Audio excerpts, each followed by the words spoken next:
নমস্কার, আপনারা দেখছেন লামডিং টাইমস। ইতিমধ্যে আপনারা জানেন যে ডিমা হাসা জেলায় যে ভূমিস্খলন হয়েছে, আর এই ভূমিস্খলনের ফলে লামডিং এর 27 নং রাষ্ট্রীয় ঘাই পথ আবদ্ধ হয়ে আছে। দুই দিকে প্রায় হাজার হাজার ট্রাক আবদ্ধ হয়ে আছে, ট্রাক চালকরা আবদ্ধ হয়ে আছে। দেখতে পাচ্ছেন আমার পিছে থাকা এই সকল চালক যারা বহিরাজ্যের থেকে বিভিন্ন স্টেট থেকে এখানে এসেছে, এখানে এসে ওনারা আবদ্ধ হয়ে গেছে। একদিন দুদিন না, প্রায় 15 দিন ধরে আবদ্ধ হয়ে আছে। কিন্তু আজ লামডিং লঙ্কা ট্রাক অ্যাসোসিয়েশন, ট্রাক চালক অ্যাসোসিয়েশন, লামডিং লঙ্কা ট্রাক চালক অ্যাসোসিয়েশনের এক সুন্দর পদক্ষেপ ওনারা করেছে। আজ ওনারা পানীয় জলের ব্যবস্থা করেছেন ট্রাক চালকদের, তথা দুপুরের আহারের ব্যবস্থা করেছেন এই চালকদেরকে।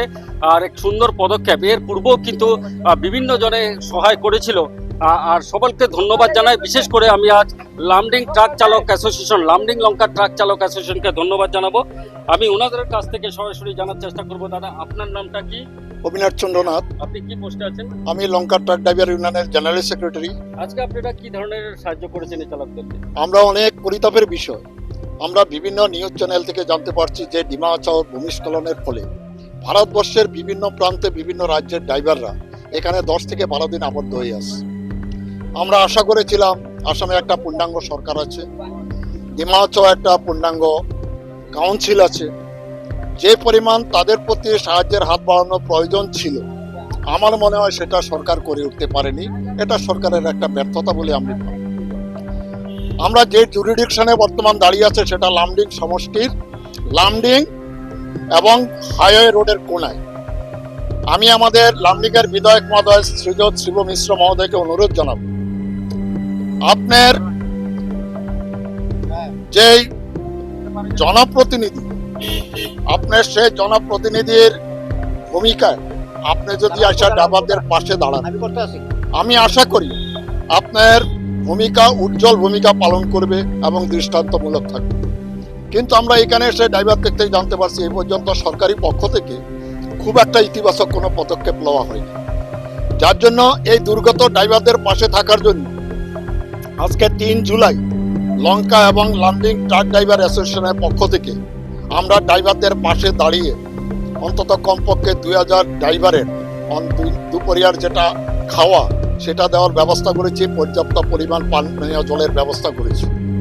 আমরা আরো আচরিত ব্যাপার, ড্রাইভারদেরকে যদি আমরা প্রশ্ন করি যে আপনারা কবে যাবেন, ওরা বলছে যে সরকার থেকে আমাদের কোনো ক্লিয়ারিফিকেশন নাই। কোনো পত্রিকা মিডিয়াতে আজ পর্যন্ত কোনো সরকারি ক্লিয়ারিফিকেশন দেওয়া হয়নি যে রাস্তা কবে মেরামত হবে, কবে ড্রাইভাররা নিজের বাড়ি ঘরে ঘুরে যেতে পারবে। পরিতাপের বিষয়, আজকে হরিয়ানা, পাঞ্জাব, রাজস্থান, দিল্লি থেকে যে ড্রাইভাররা আসছে তারা তাদের পরিবার পরিজন সেখানে রেখে আসছে। আজকে বৈজ্ঞানিক যুগে চীন থেকে সাংহাই পর্যন্ত বরফের উপর দিয়ে যেখানে ব্রিজ তৈরি হয়েছিল, ভারতবর্ষের একটা পার্বত্য অঞ্চল, সেটাকে দীর্ঘদিন আমি অন্তত আমার জন্মলগ্নের পরের থেকেই আমি যেটা জানতে পারছি, বর্তমান আমার 70 বছর বয়সে প্রতি বছরে ভূমিস্খলনের ফলে সেই রাস্তা বন্ধ হয়ে যায়। সরকার কিংবা রেল কর্তৃপক্ষ আজ পর্যন্ত তাদের ইতিবাচক পদক্ষেপ গ্রহণ না করায় সেটা আমরা সমাধান করতে পারিনি। সেটা খুবই দুঃখজনক ব্যাপার, কারণ আজকে আমরা পারমাণবিক যুগের টেকনোলজিতে বিশ্বের সবার সাথে টেক্কা দিয়ে চলছি, আমাদের স্থানীয় সমস্যার সময় আমরা সমাধান করতে ব্যর্থ হচ্ছি। উনি খুব গুরুত্বপূর্ণ কথা বলেছে, খুব ইম্পর্টেন্ট কথা বলেছে যে এই আধুনিক যুগে সাধারণ একটা রোড মেরামতিতে এত সময় লেগে যায়। আর উনি আরেকটা কথা বলেছে যে দীর্ঘ 40-50 বছরের ধরে সমস্যা, এই সমস্যা আজকের সমস্যা না, কিন্তু সমস্যা হয়ে আছে, বর্তমান কিন্তু সলভ হয়নি। আর উনি রিকোয়েস্ট করেছে মন্ত্রী বিধায়কদেরকে কাছে, এই মন্ত্রী বিধায়করা কিন্তু এখন এই ড্রাইভারদের কাছে কিন্তু আসতে হবে। এই ড্রাইভারদের দেখুন। আর অনেকেই কিন্তু যারা ব্যক্তিগতভাবে সাহায্য করেছে বা উঠে আসছে তাদেরকেও আমি ধন্যবাদ জানাই লামডিং লঙ্কা ট্রাক ড্রাইভার অ্যাসোসিয়েশনকে। পাশাপাশি আমি ধন্যবাদ জানাই যারা দল সংগঠনও যারা খানিকটা हेल्प করেছে তাদেরকেও ধন্যবাদ জানাই। ভাই, क्या बोलना चाहते हैं? बहुत बढ़िया सहायता ने बहुत हेल्प करी हमारी, पानी वानी सब कुछ इन्होंने बहुत अच्छा करा, बहुत बढ़िया करा इन्होंने। अगर ऐसा 2-4 आदमी ऐसा हो जा तो फिर ऐसा फिर कभी नहीं हो।